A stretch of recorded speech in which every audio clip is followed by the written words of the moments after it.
My name is Olivia Mattis, and I would like to welcome you to today's program. We have a very large group today, which is very exciting. It's so wonderful how popular our programs have become. And particularly, I can understand why there was such interest in today's program with EVA ZELIG'S beautiful film. So I'm president of the Sousa Mendes Foundation. We honor a rescuer named Aristides de Sousa Mendes, who saved thousands of lives during World War II, and he paid a very heavy price.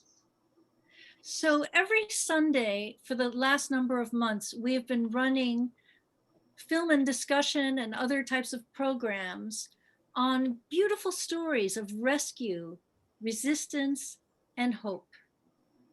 And today is one such story about the small country of Ecuador that was a safe haven for Jewish refugees from the Holocaust. Today we have a moderator who is my dear friend Dan Subotnick, who is on the board of the Sousa Mendes Foundation. We also have the filmmaker EVA ZELIG with us today, and ABRAMO OTTOLENGHI, who was himself a refugee from Nazi-occupied Europe, who found a safe haven in Ecuador. So now it's my pleasure to turn the program over to my friend and colleague, Dan Subotnick. Dan, how are you? Hi. Hello, everybody. Welcome to an unknown country. Well, we hope to make it better known to you very soon. First of all, the first speaker I'm going to introduce is Yvonne BAKI, who's going to talk on tape. She is the ambassador to the United States. She was a consul to Beirut. She was a consul in Boston. And for the last couple of months, she's been, again, ambassador to the United States from Ecuador. Matthew? Hello, everyone. This initiative hosted by the Sousa Mendes Foundation lets us realize how one's decisions based on principles can change the life of many, and how the hope and solidarity have overcome the most difficult times in history. This pandemic is an opportunity to recognize how fragile we are and the importance of helping each other.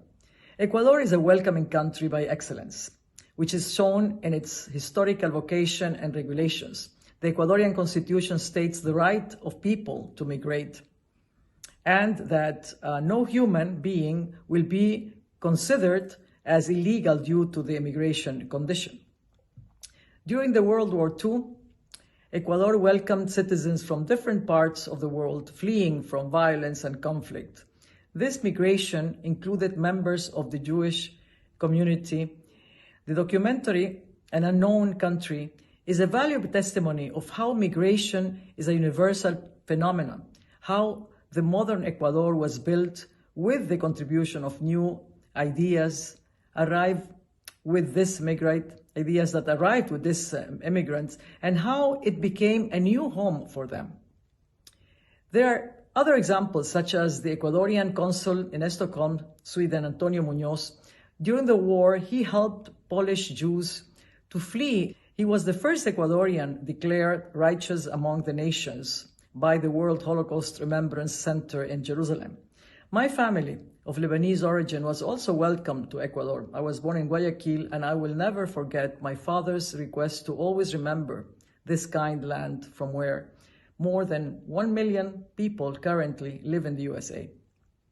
I have to highlight that Ecuador makes great efforts and is the country that hosts one of the largest refugee population in the continent.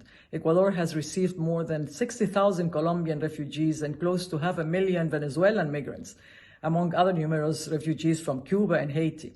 All these efforts represent a large budget and international cooperation aid to provide education, health, and food for them. An Unknown Country is not only a moving testimony of the past and the present, but also a valuable look at our rich cultural diversity and extraordinary nature, which is an invitation to visit Ecuador again. Thank you. I want to tell you a little bit about the background that I've discovered that might be helpful to you in understanding the film that you just saw. theoretically, in the 16th and 17th and 18th centuries, there were no Jews in South America. There were crypto-Jews in some countries, mostly in Brazil, but there were no Jews because the Inquisition was in effect. It was not in effect in the same way as it was in Spain and Portugal, but it was in effect. Some 50 Jews were put to death in Lima, Peru, and I'm sorry, not Lima, Peru, in Mexico, and a smaller number in Lima, Peru. That set the stage for undoubtedly the reluctance of Jews later on to seek refuge in those South American countries. Ecuador was a little off the beaten path. There was no capital in Ecuador, similar to Lima and similar to Mexico City. And so it was off the beaten path. And it doesn't appear as if there was much in the way of an inquisitional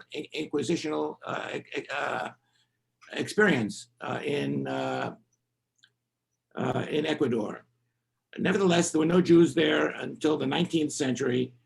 Except for the crypto Jews, some of whom were forced to leave and some of whom converted. Now, as far as Ecuador is concerned, the only information we have is that in 1904 there were four Jewish families in Ecuador. The data is sketchy, but that's all we have. The pressure grew in the 1930s from the world community as a result of the political stories in Europe. And over a period of time, many more Jews were able to come to the Americas, and including in Ecuador. Matthew, would you show this slide, please?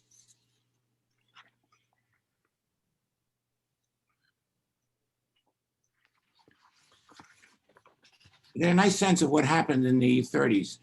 Notice we went from 4 families in Ecuador to, by 1945, 3,200 in Ecuador. Ecuador did not take in the largest number of refugees. The largest number was taken in between 33 and 45 was in Argentina, Bolivia, Brazil, a much larger number, and Mexico. But Ecuador played its role, and the story that you saw on the screen was the story of those Jews taken in from 33 to 45. In fact, most of those 3,200 came in the later years. So there were very few Jews who came till 38 or 39.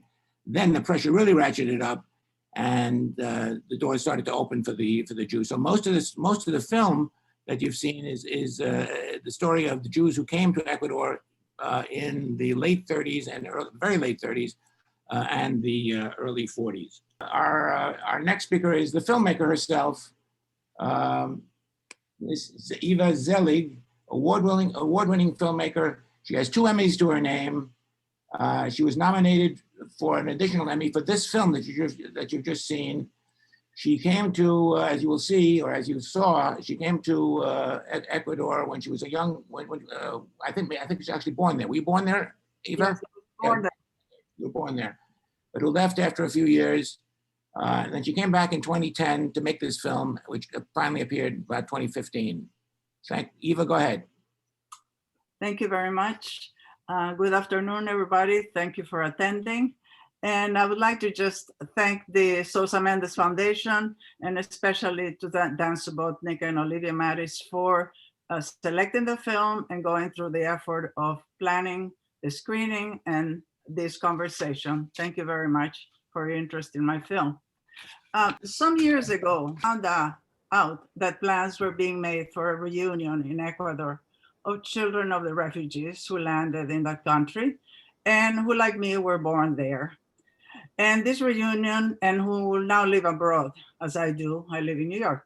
So the reunion would also include members of the Jewish community in Ecuador, of course.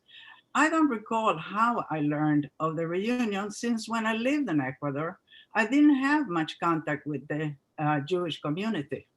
So although my parents knew other refugees, even today, I'm not sure why I didn't have Jewish friends of my age, except for one girl. So I was friendly with Ecuadorians who were not Jewish locals. The moment I learned of the reunion, I became interested in the theme of Jewish exile to Ecuador. It was a story I had to tell. a saga that few knew about and that had not been told on film. So I took upon myself to do it.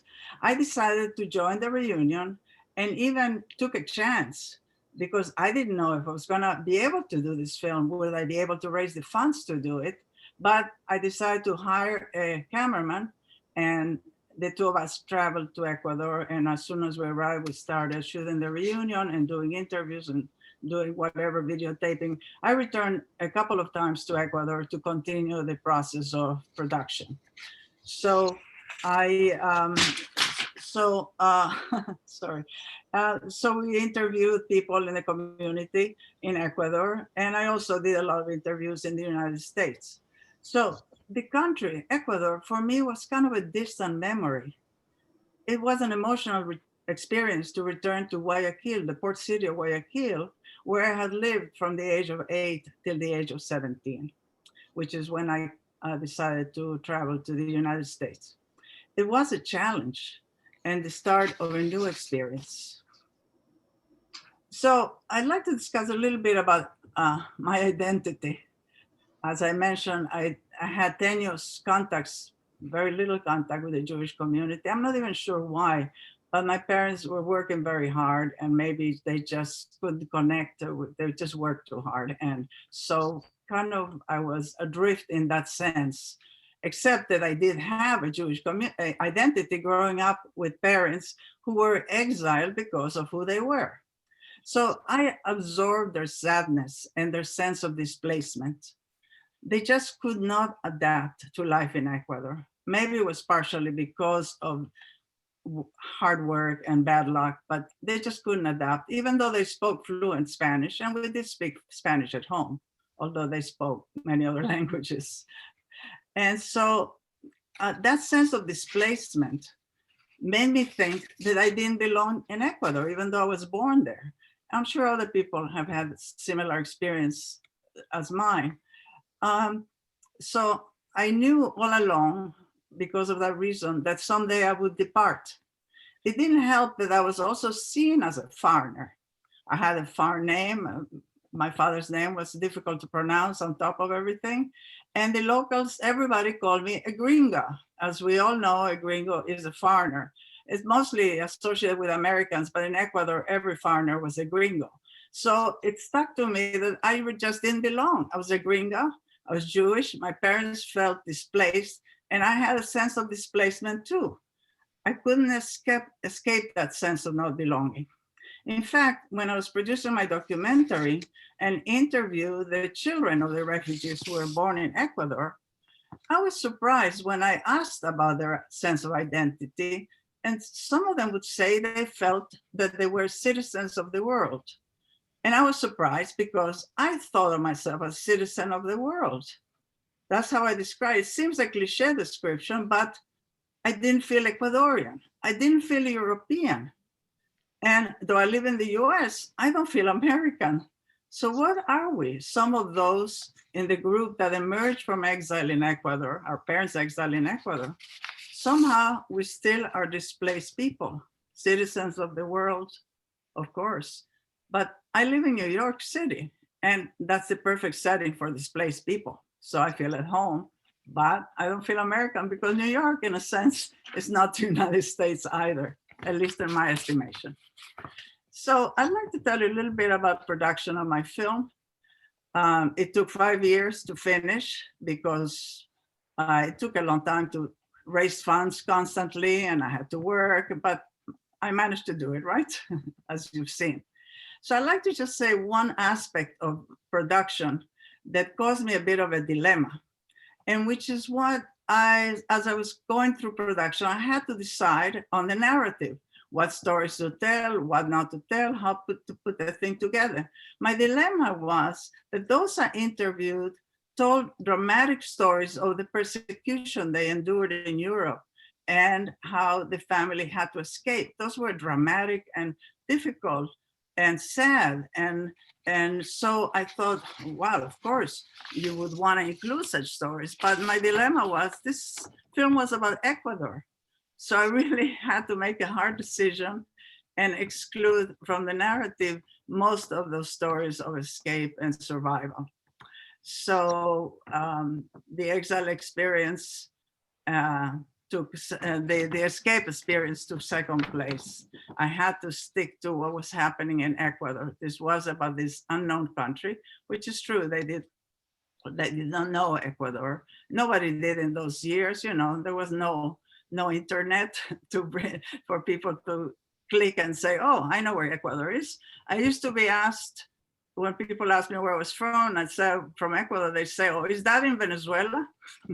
So people even in the United States weren't sure. And then there's another aspect of production, which you may have noticed as you view the film. There's an awful lot of black and white photos, because that's what I had to illustrate all the stories. People were very generous, offering me family photos. I got photos from many archives in Europe and in the United States, Holocaust museums, etc., which you have seen. But it's difficult to tell a story in black and white photos alone, not alone, because I had the interviews. And I had this problem. How am I going to make those black and white photos come to life to tell the story? And so I planned all kinds.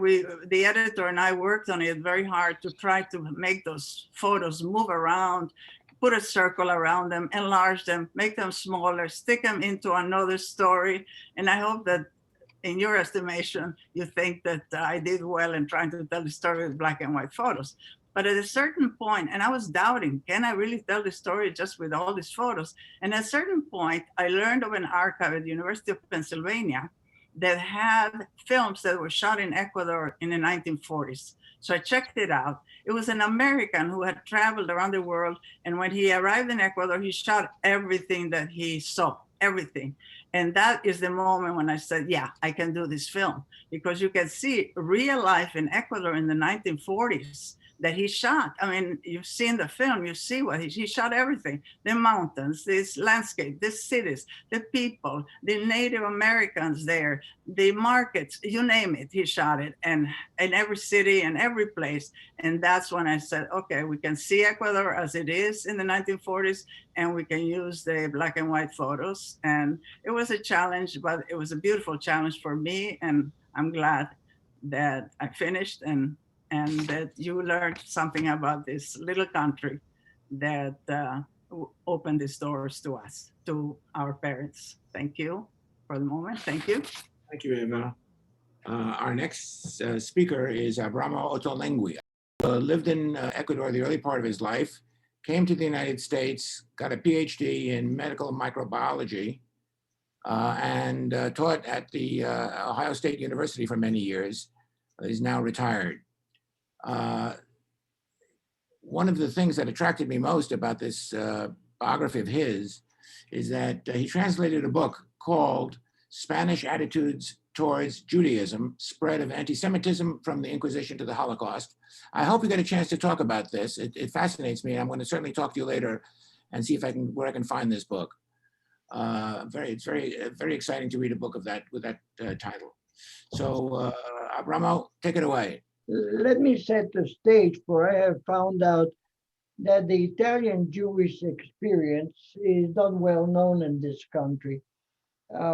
Jews were very assimilated in Italy, and an important part of the fascist party membership. I myself, as a 4 or 5 year old in Messina, was an enthusiastic supporter. I really do not remember how my parents viewed the party. My father had a post as a professor, and as such, he had to be member of the party. When Mussolini invaded Ethiopia in 1935, he asked people to give their golden wedding bands and exchange them for brass rings. I remember that my parents contributed to it. Now, what was important is that I was excused from catechism class, which was required in schools according to the Concordat between Mussolini and the Vatican. And this to me is an indication that at that time, our religion was given recognition. Now, the dates that I believe, became important for the Mussolini racial laws was in 36. Mussolini joined Hitler. In July of 38, fascist scientists issued a manifest declaring that the razza italica is an Aryan race which must be preserved in its true form. That, of course, is nonsense because there's nothing more mixed than the Italians. But anyway, September 8, 1938, there was the promulgation of the racial laws, and they were pushed by the Germans and the Italian Jesuits. The racial laws were similar to the laws in Germany and to the purity of blood espoused by the Italian Jesuits. On September 3rd, 1943, there was an armistice between Italy and their allies, and this is when the Germans troops poured into Italy and start making trouble for the Jews of Italy in the usual way that they were doing in Germany. In October 26th, there is the roundup of Jews in the Roman ghetto, and that was well, in 38, every Jew lost a job, and on around that time, my uncle Carlos Alberto found out that the Asistencia Pública of Ecuador was looking for someone to set up a lab using equipment brought from Germany. Now, you remember the film said there was a lot of activity from the Germans in Ecuador, in fact, in all of South America. Well, long story short, he assembled a group of Italian professionals, including my father, and Dr. Aldo Muja and the family, and Dr. Di Capua. And you saw them in the film. You saw my uncle, you saw Dr. Muja, and you saw Dr. Di Capua. And my Aunt Dina, which you will see later as a small child. Now, I was 8, and I was the oldest of the children in that one trip. After I remember, it was a pleasant and fun trip. We arrived in Salinas, Ecuador, on October 12, 1939. October 12, of course, being Columbus Day. No real port for us to disembark, so we are put out of launches and rode by sailor. My father and the other men are singing the Italian national anthem, not Mussolini's. My mother and some of the other ladies are crying. But when we land, we see a boxing ring with 2 boxes and a large banner proclaiming Dia de la Raza. Now, Dia de la Raza means days of the race. And this is something that started in Argentina in 1917, when basically the natives of South America decided that Columbus Day was not a good one for them. And so they declared the day of the race. Now, I remember at that time, the adults of the groups were shocked. They saw the question Rasa, and I did not understand why at the time. But now I see it as an indication that in our species, we are tribal. It's our tribal way. On we went to Quito, and am I still amused by the railroad scene you saw in the film about the stop in Riobamba, where roasted guinea pigs were offered. My mother and Mrs. Buja were shocked. Me, I was 8 and I was amused. Uncle Carlos Alberto and the family flew.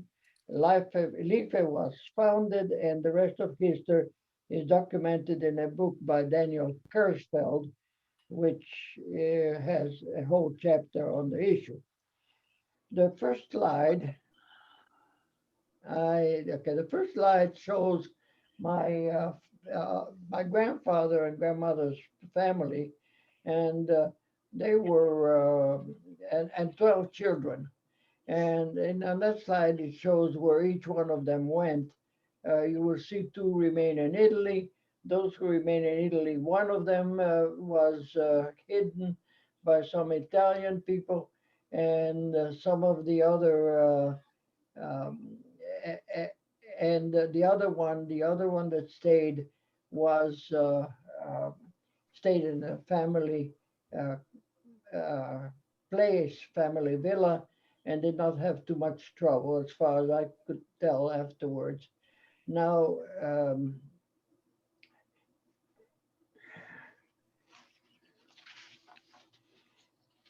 okay, now the next slide, on the next slide, you see um, you see our new house, a house to which we moved. It was a house, Casa de Piedra. It's one on the one street in the Mariscal of Quito, and uh, that was a nice house in Ecuador. Rentals were not expensive. You see also my mother and my sister Patricia, who was born in Ecuador, and you also see my cousins, so myself, my brother, my sister, and two of our cousins. Now on the next slide, you see those same people, actually my cousin, the same cousins. I think that was probably, the first one was for 1941 in March or April 41. This one is probably 42, 43. And you also see my grandparents there. They came in on the second shipment, like I like to say. And that was basically, you saw that in the film on those people who were on the deck of the ship of the Biancamano. That was the last ship that left Italy when Italy declared war. And now the next slide. In the next slide, you see, I would like to point out Rolf Glasfeld. Rolf Glasfeld, he's on the left side of the top row, and I'm a couple kids next, and then my brother at the other end. And Rolf Glasfeld came to our house, lived in our house for a couple of years while he was going to school, because his parents had a farm at the edge of the jungle. The farm was a little better than what you saw in the film. And when we spent two summer vacation at his parents' farm. Now, after this school, we went to the American school, and my sister started later. Rolf did go to a public school even when he was living at our house. So the next slide, and the next slide really shows the jungle. I mean, the edge of the jungle. And there you see my brother and and Rolf. I probably took the picture. And you see that bridge over the Pastaza. That was the bridge that Rolf had to cross every day to go to school on the other side of the river from where they had the farm. And we had a very good time on that at that farm, and we learned a lot of things, including how to fish with barbasco, a barbiturate with ground leaves, and put them on the river. And then that was about, we had fun. Anyway, next slide. I came to the United States to go to college when I was, well, actually, my father was transferred by LIFE to Bogota. LIFE had branches in Colombia, in Venezuela, and in Bolivia. It was pretty strong company. And my father was transferred to Bogota. I went to college when I was 16. At this particular picture, I came back in 1953 to be at LIFE. And there I worked on that. So that's about our story. You can turn down that slide. And that's about our story. And I love Ecuador. Ecuador was something good for me, and I still have a great affection. I went the last time in 16. I was supposed to go in 17 with a grandson, but then I got a heart attack, and I'm 89. I just it's a sort of I to go to the altitude and think. Thank you very much. Thank you. You know, I neglected to mention before that in the mid to late 30s, Ecuador did invite Jews, but only if they participated in agricultural work. They needed agricultural workers, And the Jews, some of whom lasted for a little while, but more, by and large, it was a failure. And I contrast that, and here's a real irony, with the Jews who at the same time were going to Palestine to build a state, who became miracle workers in the area of agriculture. And I asked myself, what's the difference? And obviously the difference is that the folks who emigrated from Europe to Palestine thought they were building a future for themselves. And I thought maybe that the immigrants to Ecuador didn't feel that way. I don't know what they thought. And that was the question I wanted to put to you and to Eva. What did the immigrants think they were building? Was it just an escape? Or were they building a future in Ecuador that turned out not to be as rosy as they thought, because ultimately the vast majority left, as the film makes clear? If I may answer, it was a country, an asylum of last resort. When they realized that they were being squeezed out of Europe and they were endangered, and they tried to go to other consulates, other places, and there were no visas. The Jewish Jewish organizations were helping them too. And so Ecuador for them was just really a waiting room till they could leave. That doesn't mean that many didn't stay. Of course, many stayed. And many were building a future because many of them had the means to create certain industries, which were allowed. Industry and agriculture were allowed until 1944. 1944, everybody could do whatever they wanted. But those who went into agriculture suffered the most, because it wasn't like a kibbutz setting where everybody was, as you say, creating a future or participating. They were sometimes all alone somewhere in a highland farm without anybody's help. I mean, they didn't understand the setup, the kinds of agriculture you could do there. Some of them just were desperate. It was very sad. So that was the difference between having agriculture in Israel and in Ecuador. It's a sad story, but that they just weren't thinking of Ecuador as a place for future. It's thinking as a place to escape to. That's all. And the agricultural part was the hardest for them, as I showed in one story of the people who the German family who ended up in the Amazon jungle. Very difficult, very hard. Yeah. Thank you. I have one other question. When you went back to make the film, did you reconnect, Eva, with people you knew 40 years earlier? And how did they respond to you, and how did you respond to them? Yes, it was pretty amazing that I was able to reconnect, and I'm still in touch with a lot of them. They were thrilled because I had disappeared from their lives, basically. It was through one connection that I managed to connect two areas of my life. One was my high school friends, and the other one was the dancers. I was a dancer with the National Company of Ballet of Ecuador, and I connected with them now, so I'm in contact with them. And some of the kids that I knew vaguely, this whole experience brought me into such a new world of Ecuador, such a new world of talking to those people, meeting new people. It was an amazing experience. But thanks for asking that, because I did manage to connect. And when I had a moment free in the city of Guayaquil where I lived, I went to what's called the Culture House, Casa de la Cultura in Ecuador, devoted, of course, to culture. And I went into the ballet classes, and there was one of the dancers that I had danced with. She was a principal dancer. And I walked in, and she's giving a ballet class. I wait till it's over, and I say hi. And so she almost fainted seeing me there after all those years. It was a fascinating experience. Thank you. Great. So we will turn to Q&A from the audience in just a little while. So I encourage you to continue adding questions to the chat box, and we'll get to as many of your questions as we can.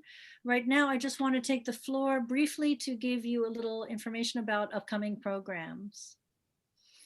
So some of our programs are free, such as today's program. Next week, there is a ticket required, but it's by donation, and there's a suggested donation amount, but you can put in whatever is comfortable for you. The ticketed programs basically cover our expenses for the rest of the month, and that's why we do have to charge every once in a while, and I hope you understand that. And the donations are 100% tax deductible because we're a nonprofit organization. So this coming Sunday, we have the very important story of Hannah Senesh, who was in many ways the Jewish Joan of Arc. She thought of herself that way, and she set her sights on saving the Jews of Hungary. She had already moved to safety in Palestine before the war, but she actually parachuted behind enemy lines into Yugoslavia on her way to Hungary in a very, very daring story. So if you're not familiar with the story of Hannah Senesh, you will definitely want to learn the story. We will be joined by the filmmaker Roberta Grossman and by Michael Berenbaum, co-founder of the U.S. Holocaust Museum, as well as Mordechai Paldiel from our board of directors, who is knowledgeable on so many of these different stories. And in addition, we have a pop singer from Israel named Avaya, who has this beautiful rendition that she has done of one of Hannah Senesh's most famous poems, because Hannah Senesh was a poet.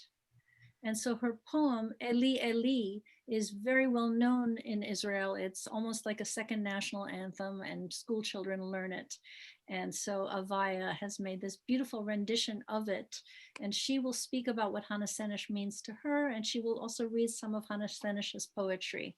So it will be a very, very special program, and I certainly hope you will join us. The film is called Blessed is the Match, and we're about to see the trailer. So enjoy the trailer.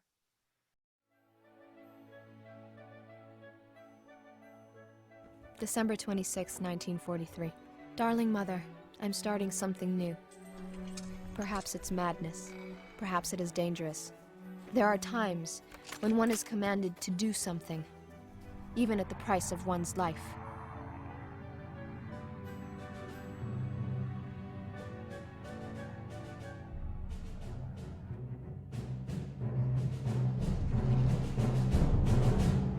The parachutists would have the mission to make contact with the Jews of Hungary, find means of rescuing them, find means of stimulating resistance.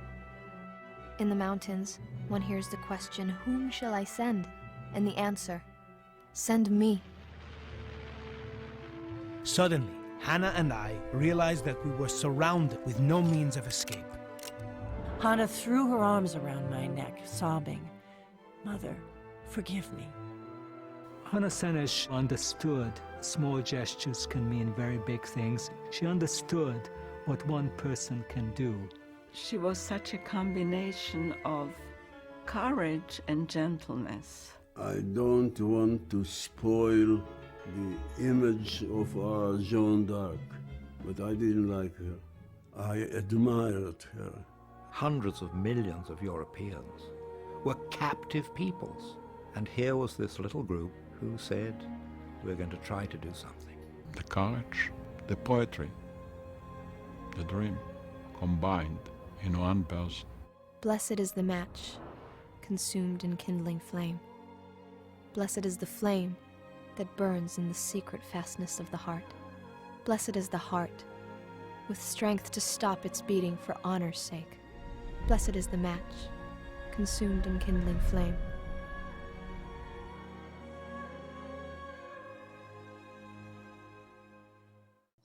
Okay, so after today's program, you will receive an email with information on signing up for our upcoming programs. Now let's turn to your questions. And I see a question here saying, in the movie, it mentions the fact that Jews were able to sell some of their valuables in order to survive in Ecuador. But the movie also mentioned that the Jews left Europe with most likely nothing but the clothes on their back. So which one is true, since there appears to be some sort of a contradiction? Yeah, actually it's two aspects here. Some Jews left with nothing but money. I think someone mentions that because he did the part in the film. He did the part with nothing in his pocket, almost nothing in his pockets. But some families were able to bring practically everything they had for whatever arrangements they did. And they came in these huge boxes that they called lifts at the time. They brought everything they could. Some, of course, had to live overnight, just like that. And so those who brought whatever, and they needed to survive in Ecuador, they might have brought their stuff, but they didn't necessarily bring a lot of money. So they were able to sell some of it to continue survival till they established themselves. That was a problem. One of the people, the story is not that one of the people who ended up in Ecuador, he was a baby then. His parents, they opened someone knocked on the door, they opened the door, and it was an SS guy saying, I just have come to warn you that tomorrow morning I'm gonna pick you up. I have no choice. But then the father of the man who told me the story, they looked at each other and they recognized that they had belonged to the same sports club, because this guy's father was a boxing referee. And so this guy said, look, if you leave tonight, and I come tomorrow and you're not here, of course, I'm not gonna pick you up. He would never have said that to anyone except that he knew this guy, this man who ended up in Ecuador. So they left with nothing. They just left just like that. And the nice story is that the person who took care of the building where they lived, he saw them depart and he ran up to the guy and he said, you're leaving. And the man's father said that we have to go. He thought he was going to grab them and give them to the Gestapo. And he said, wait. And he was terrified, but he waited and he brought him money. He actually gave, says, please have this. So there were acts of kindness in Germany too, as we know. And so that story always stays with me. But again, to answer the question, there were both sides. There were people with no money whatsoever who were desperate and arrived and with nothing, and some who were able to ship all of their stuff.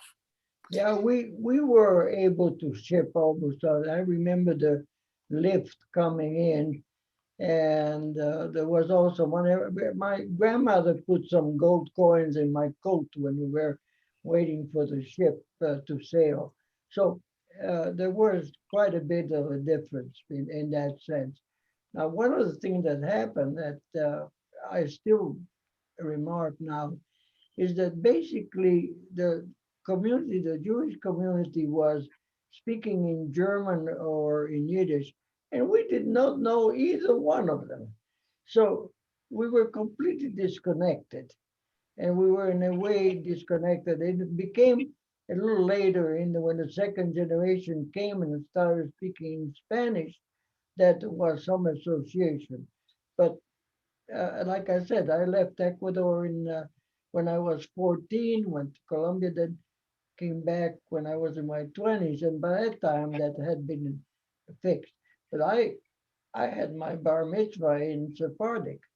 So it was sort of a strange thing for everybody, I guess. So there's a question which is about the average time that most of these refugee families remained in Ecuador. Is there a way to generalize and say they typically stayed for X number of years? Well, if I may answer, the bulk came after the pogroms of 38. That in 39, everybody wised up that they had to leave, especially from Germany, although there were, of course, people who arrived in 1936. But they really left, so let's say from 1936 on, and most 1939 and after, and they stayed until after the war ended. They would depart maybe around 46, 47, the bulk. And of course, they were, I mean, the figures are not exactly right. It could have been that 3,200 arrived, but some people say that there were 3,500 and maybe even 4,000 at the height of immigration. But that was the average, and sadly they left. And I can assure you that the Ecuadorian government was not happy to see them leave, because they had given them citizenship, some of them. And of course, it was difficult. I mean, they had broken families everywhere. They wanted to join the people that they loved, or they just couldn't make it in Ecuador. Not everybody was successful, as I tell in the story. There's also people who suffered and couldn't make it as well as they could. They couldn't adapt, as I mentioned about my parents, and they chose to depart. You know, it was two worlds apart and very different. And the Europeans had a certain sense of superiority. We're better. That was a bad thing, I think, because Ecuador was wonderful in many ways. So, okay, I've answered, I think. There was a line in the film that touched me particularly. And it was one of the refugees who was telling his own story of arriving. And he says, "We opened our suitcases and took out our culture." And I'm wondering if that might not be some sort of universal condition, certainly the Jewish condition, but maybe a little bit broader than that. I mean, when the Jews went to Shanghai, didn't they do the same? They opened their suitcases and they took out their culture. So maybe you can comment on that. Well, okay. Yes, they just didn't think of adapting to the culture of Ecuador. They were very united in their own organizations. Of course, ABRAMO with the Italian contingent had less of a chance to, the Italians had less of a chance because so many of the refugees spoke German. And so they stuck together. They really did stick together. And I think that was also bad that they didn't reach out enough to the community. On the other hand, the community, the Ecuador had a smallish landed gentry and very high class, wealthy. And then there was a very small middle class. Actually, the Jews were very helpful in creating a better middle class. Around 1942, there was an exposition of local industries, and the Jews by now had employed in Quito alone 2,000 people, 2,000 Ecuadorians, so they were contributing. But they stuck to themselves. They did their own theater, their own presentations, their own lectures in their community center, and they didn't reach out.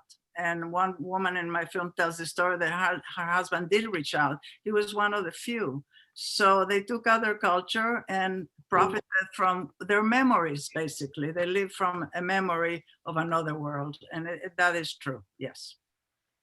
Now, there is one Ecuadorian who has been recognized by Yad Vashem as righteous among the nations. And he was briefly mentioned by the Ecuadorian ambassador in the video at the top of the program.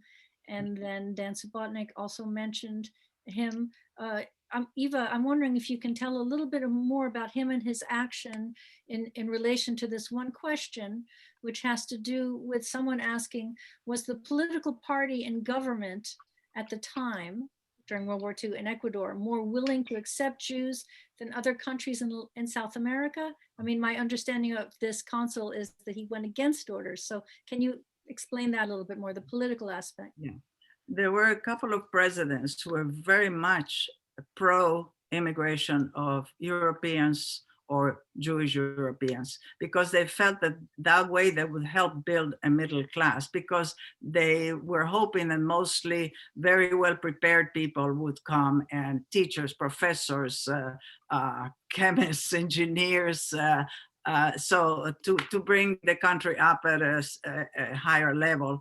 And so, yes, they were, but then there were people in the diplomatic corps who were not so keen, and particularly one guy, he was a chancellor, was in the foreign ministry. He really hated Jews. In fact, he was so much in with the Nazi party in Ecuador, because Ecuador had big relations with industrial and otherwise and cultural relations with Germany, that he was actually given a big honor by the Gestapo, something called the Something Eagle, a Nazi award.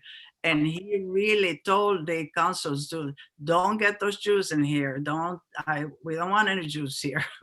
So he desired to bring in these Europeans. So there were those two opposing views. And of course, the consul in Stockholm was getting his orders from the foreign Minister of Foreign Affairs and the diplomatic corps, so he was supposed to obey, but he felt that he had to help, because actually this rabbi came to him and said, please help the stateless people. His name was Munoz Borrero, and as Dan, you mentioned, he was honored by Yad Vashem in Israel, the monument to the Holocaust, the memorial to the Holocaust. And he started issuing these Ecuadorian passports, which were not meant to travel to Ecuador. They couldn't use them that way. They would have been found, but they did help delay deportation. And of course, the main use for them was that the Germans could then exchange them for German prisoners. And they did so. And they actually sent these people who had Ecuadorian, not just Ecuadorian passports, many had Latin American passports, also, I guess, obtained that way. And they kept them at Bergen-Belsen. So they tried not to kill them, although they killed many. And that's where they kept them. And so Munoz Borrero did something very, very heroic in a sense, except that he got kicked out of office. He stayed in Stockholm. Eventually he returned to Ecuador, but he stayed there. And he has a son there too, who came to Yad Vashem for the ceremony honoring his father. So now let's turn back to our speakers for their final thoughts, starting with you, Dr. ABRAMO OTTOLENGHI. It was very enjoyable what I saw. I saw some names that I recognized, and I saw that some people recognize my name. And it is very nice for me to do this, and I appreciate the opportunity.